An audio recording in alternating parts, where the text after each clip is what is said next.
Je me rappelle d'avoir eu chez moi un livre qui parlait des volcans. Je ne sais pas quel âge j'avais, mais je sais que ça m'avait toujours intrigué. Plus tard, au cégep, j'ai eu le cours d'introduction en géologie. Ça me dit, OK, là, on commence à comprendre un peu les choses. Ça commence à placer des morceaux du casse-tête. Qu'avec la géologie, on pouvait comprendre tous ces éléments-là. Donc, là, au départ, c'est surtout ça qui m'intéressait, la géologie. J'étais beaucoup plus dans, en fait, la Terre, tout ce qu'on est. J'étais pas encore rendu au niveau de l'ingénierie et du détail, mais c'est ce qui m'avait accroché au départ. Le 9 mars 2008, Hydro-Québec a officiellement raccordé la centrale de la Péribonka à l'ensemble de son réseau. De la conception des plans jusqu'à la mise en service des installations, une multitude de spécialistes travaillent de concert pour donner forme au projet. Parmi ces professionnels aguerris, l'ingénieur géologue participe à l'ensemble des opérations et assure le suivi technique des structures. Notre équipe de tournage s'est rendue sur le site de la Péribonka, jusque dans les entrailles du barrage, pour réaliser une entrevue avec M. Benoît Carrier.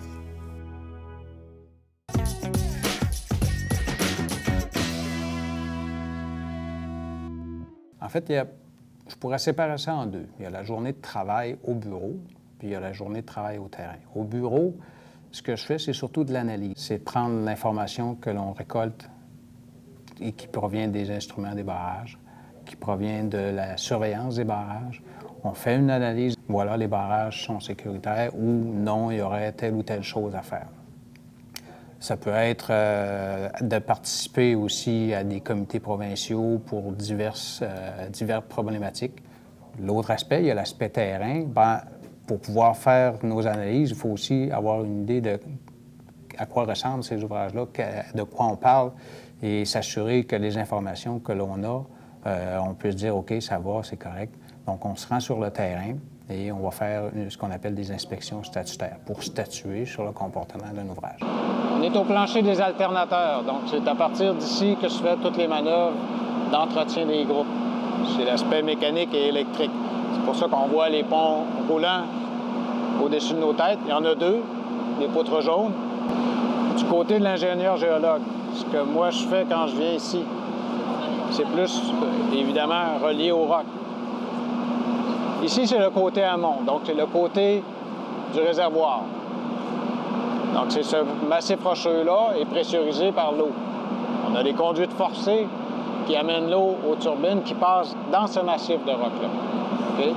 Donc, ce que je vais faire, moi, quand je viens dans cette centrale-là, c'est de m'assurer qu'il y a, en surveillant cette paroi-là, qu'il n'y a pas de surpression, qu'il n'y a pas de fuite intempestive. Et puis, on a aussi de l'instrumentation dans la paroi pour en mesurer les déformations.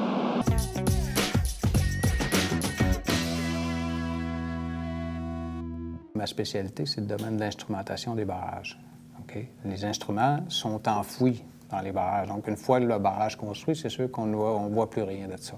Il y en a quelques-uns qu'on peut voir. Ça peut être un tout petit capteur qui peut ressembler à un grand cigare cubain. Comme ça peut être tout simplement un tube que l'on place à l'intérieur d'un remblai et qui fait toute la hauteur du remblai, dans lequel on va introduire une sonde pour mesurer les déplacements.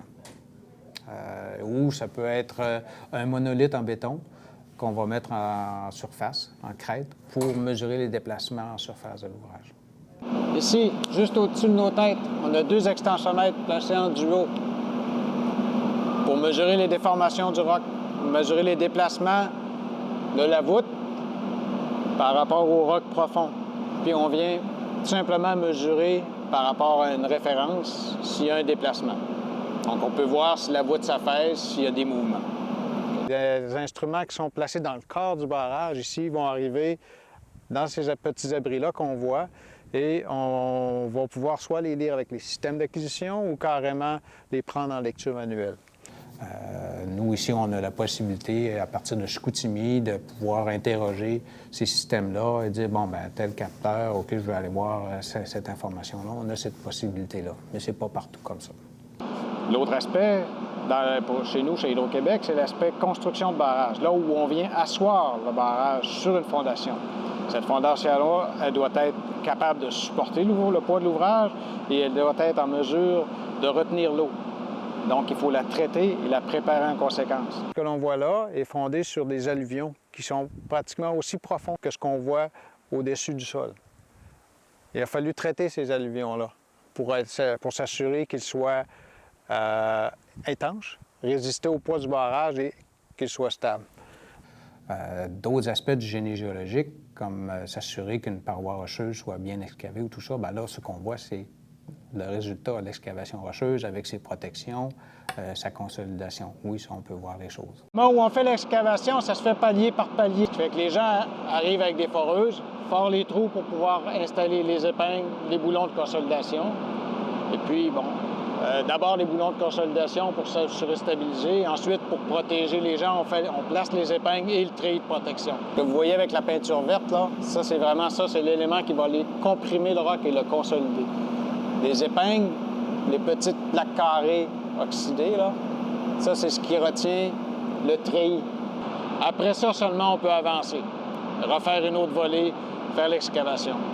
Et ce treillis-là, bien, il sert à la fois pendant la construction pour protéger les travailleurs et par la suite pour protéger les gens et les équipements dans la centrale.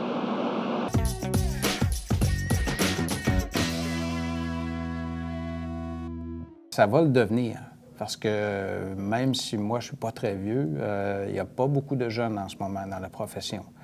Et puis, d'ici les 5 ou 10 prochaines années, soit chez Hydro-Québec ou chez les gouvernements, ou peut-être même dans le génie conseil, on va avoir besoin de relève. Pour le génie géologique, aujourd'hui, avec tous les problèmes environnementaux que l'on a, bien, les aspects géotechniques sont devenus de plus en plus importants. Et puis, je suis certain que plusieurs vont trouver de l'emploi dans ce domaine-là dans les années à venir. Comme tu peux le constater, il s'agit d'une carrière vouée à un brillant avenir. De plus, même pas besoin de sortir de la région pour devenir ingénieur géologue. Tinac a réalisé des études en sciences de la nature dans l'un des cégeps de la région et par la suite s'inscrire à l'Université du Québec à Chicoutimi. L'UQAC offre un programme spécialisé dans ce domaine depuis une vingtaine d'années. Ici, tout est possible